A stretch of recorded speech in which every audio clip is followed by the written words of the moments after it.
Assalamualaikum warahmatullahi wabarakatuh. Di sini saya Farhan Satria bersama 3 rekan saya yaitu Dava Raka, Lajuardi, dan Alfi Hadi ingin mempresentasikan hasil kerja kami yaitu dengan judul pengolahan limbah plastik menjadi bahan bakar minyak BBM. Dengan latar belakangnya yaitu sejak ditemukan pertama kali pada tahun 1907, penggunaan plastik dan barang-barang berbahan dasar plastik semakin meningkat. Peningkatan penggunaan plastik ini merupakan konsekuensi dari berkembangnya teknologi, industri, dan juga jumlah populasi penduduk. Di Indonesia, kebutuhan plastik terus meningkat hingga mengalami kenaikan rata-rata 200 ton per tahun. Latar belakang yang kedua, alternatif lain penanganan sampah plastik yang saat ini banyak diteliti dan dikembangkan adalah mengkonversi sampah plastik menjadi bahan bakar minyak. Cara ini sebenarnya termasuk recycle. Akan tetapi daur ulang yang dilakukan adalah tidak hanya mengubah sampah plastik langsung menjadi plastik lagi. Dengan cara ini, permasalahan penting bisa diatasi, yaitu bahaya menumpuknya sampah plastik dan diperolehnya kembali bahan bakar minyak yang merupakan salah satu bahan baku plastik. Teknologi untuk mengkonversi sampah plastik menjadi bahan bakar minyak yaitu dengan proses cracking atau perekahan. Permasalahan plastik dapat dikelompokkan menjadi 2 macam, yaitu termoplastik dan thermosetting. Termoplastik adalah bahan plastik yang jika dipanaskan sampai temperatur tertentu akan mencair dan dapat dibentuk kembali menjadi bentuk yang diinginkan. Sedangkan thermosetting adalah plastik yang jika telah dibuat dalam bentuk padat tidak dapat dicairkan kembali dengan cara dipanaskan. Berdasarkan sifat kedua kelompok plastik di atas, termoplastik adalah jenis yang memungkinkan untuk didaur ulang. Jenis plastik yang dapat didaur ulang diberi kode berupa nomor untuk memudahkan dalam mengidentifikasi dan penggunaannya dapat dilihat pada tabel 1 berikut ini.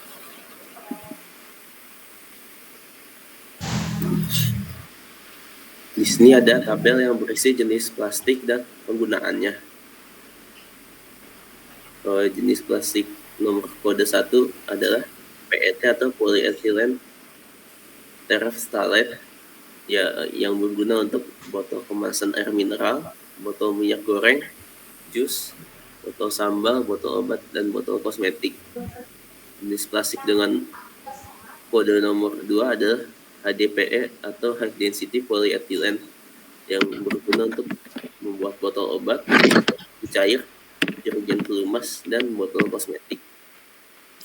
Jenis plastik dengan kode nomor 3 ada PVC atau polyvinyl chloride, yang berguna untuk pipa selang air, pipa bangunan, mainan, taplak meja dari plastik, botol sampo, dan botol sambal.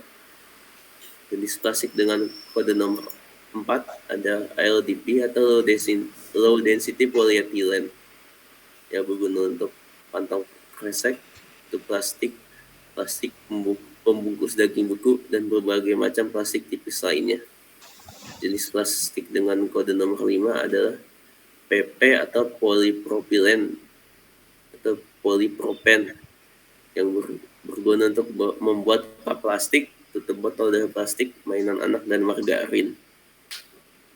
Jenis plastik dengan kode nomor 6 ada PS atau polystyrene, yang berguna untuk membuat sendok dan garpu plastik, gelas plastik, atau tempat makanan dari styrofoam, dan tempat makan plastik transparan.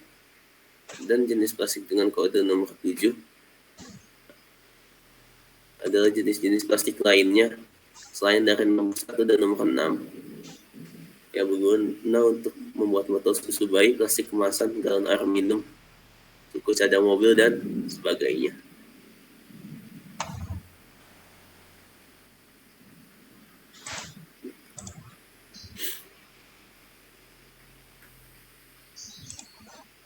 Solusi yang akan kami gunakan ialah proses pengolahan limbah dari sampah plastik hingga menjadi minyak. Dimulai dengan mengumpulkan sampah tersebut seperti dengan sampah-sampah terpilih seperti sampah plastik.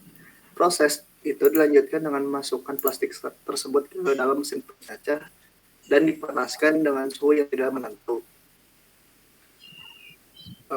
Mesin pirolisis sendiri merupakan proses dekomposisi kimia suatu bahan untuk menghasilkan hidrokarbon melalui pemanasan suhu tinggi dengan sedikit oksigen. Setelah sampah plastik menjadi gas, gas tersebut diembunkan melalui proses kondensasi sehingga bisa menghasilkan minyak sejenis solar, minyak tanah, dan bensin. Adapun yang membedakan ketiga jenis minyak tersebut ialah temperatur, suhu, atau pipa aliran minyak yang dihasilkan pada mesin pirolisis tersebut. Ketiga jenis minyak tersebut ialah satu, solar dihasilkan dengan suhu 250 sampai 340 derajat Celcius dengan pipa berada paling dekat dengan mesin pirolisis. 2, kerosin atau minyak tanah. Bahan bakar tersebut dihasilkan di antara suhu 170 sampai 250 derajat Celcius dengan pipa aliran minyak yang berada di tengah atau di antara pipa solar dan bensin. 3, bensin. Bensin dihasilkan dari suhu 35 sampai 75 derajat Celcius di mana pipa tersebut paling jauh dari mesin dan berada paling depan.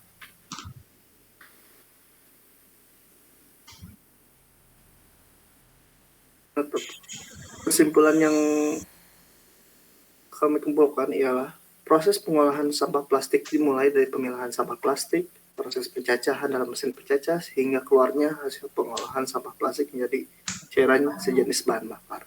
2, jenis bahan bakar yang dihasilkan yaitu jenis solar, bensin, dan minyak.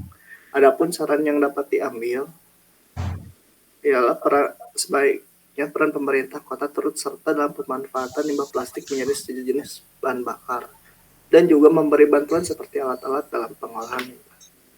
Sekian dari kelompok kami. Mohon maaf bila ada kesalahan. Wassalamualaikum warahmatullahi wabarakatuh.